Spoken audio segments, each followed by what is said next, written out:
You don't have to be grim, but you do have to be serious. Hey, everybody hopes things will get better, but remember, the future does not get better by hope. It gets better by plan. And hope unaided by clear plans can finally become an illness. There's a Bible phrase that says, hope long delayed makes the heart sick. It's a sickness. I used to have the illness known as passive hope. It's bad. And there's one that is even worse, and that is called happy hope. That is really bad. The man is 50, and he's broke, and he's still smiling. That's bad. So get serious. Make plans. Put them on paper. My suggestion from experience. There's a phrase from the Bible that goes, without dreams and vision, we perish. How true. Humans have this unique ability to aspire, to dream, to go for something, to become something. Without that, life is not life.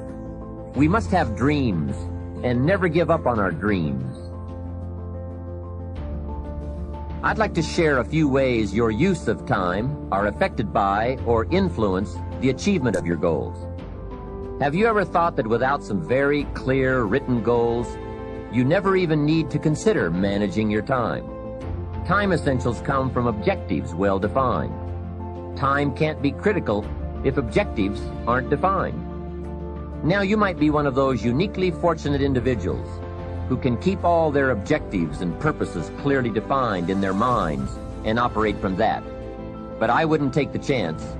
Write your goals down and set careful priorities. Sometimes priorities are determined by the season. For a farmer in springtime, the season dictates his most important activities. During the spring, a farmer must work around the clock, burn the midnight oil, and keep the equipment running because he has only this small window of time for the planting of his crops. One of the difficulties of living in an industrialized society is the losing of the sense of seasons. When to pour it on, when to ease back, when to take advantage. It's easy to keep going from 9 to 5, year in and year out, and lose a natural sense of priorities and appropriate time. Don't let one year just blend into the next. Keep an eye on your own seasons, lest you lose track of values and substance. Part of setting priorities is learning to separate major activities from minor activities. This is a whole skill in itself, but once you have learned it, it will pay dividends you won't believe. So learn to put everything on your mental scales to be carefully weighed before you spend time or money. Of your sanity is socially distributed. And what I mean by that is, well, let's say that you know how to behave. You're well socialized. You can play with others. Now, I said already in this conversation, if you didn't learn to play with others between the time you were 2 and 4, you will never learn.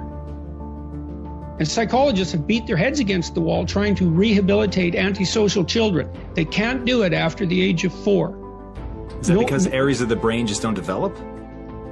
Well, it seems to be partly because the kids fall farther and farther behind. So let's say you make the leap from egocentric dependence on your mother at 2 and 3 to immersion in a peer group. Well, then you pick peers that are at your same developmental level, and you chase each other up the developmental ladder. And the longer you're out of that, the farther you fall behind. And so, you know, kids, 5-year-old kids might come across another 5-year-old kid who tends to cry too much if they don't get their way. And they'll say, we don't want to play with the baby. And what they're saying is, we have to find someone who's at our developmental level, shares our developmental horizon, so that we can mutually scaffold our further development. Now, they're not going to say that, obviously, but that's the situation. And kids test each other out when they first meet. So do adults. Game. Can you play? Are you playing at the same level as me? I'm playing my game at the level that will further my development. Can you play along with me? If not, well, maybe you're lower in status and I can pull you up as a mentor. Maybe you're higher in status and I can learn from you. But if you're a peer, we can play together. Anyways, if you're acceptable to your peers and you behave well, they'll accept you. And then they tell you all the time if you're acting appropriately. You know, if your jokes are funny, if you're dominating the conversation, if you're bringing something of value to the table. And all you have to do is pay attention to the social cues, and you'll keep yourself regulated. And at the end of the day, you're going to get what you focus on. They're both true.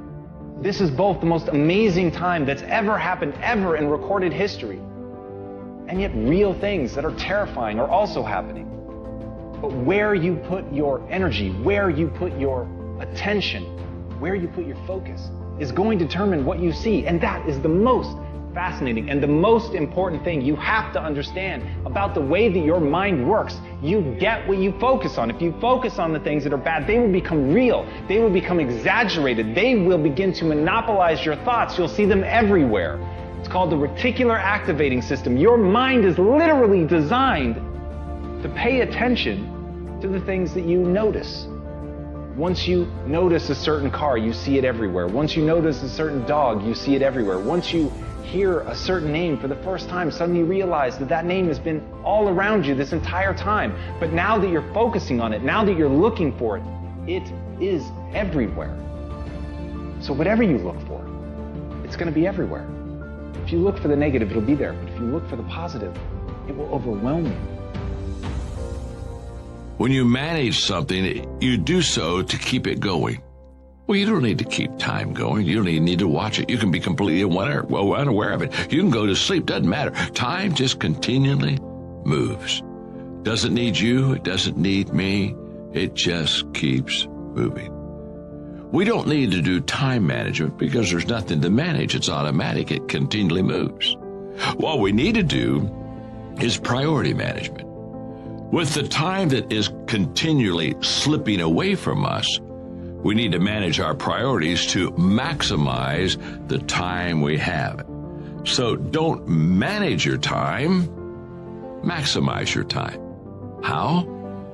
By doing the things that are the most important to do at that moment. Make every day your masterpiece.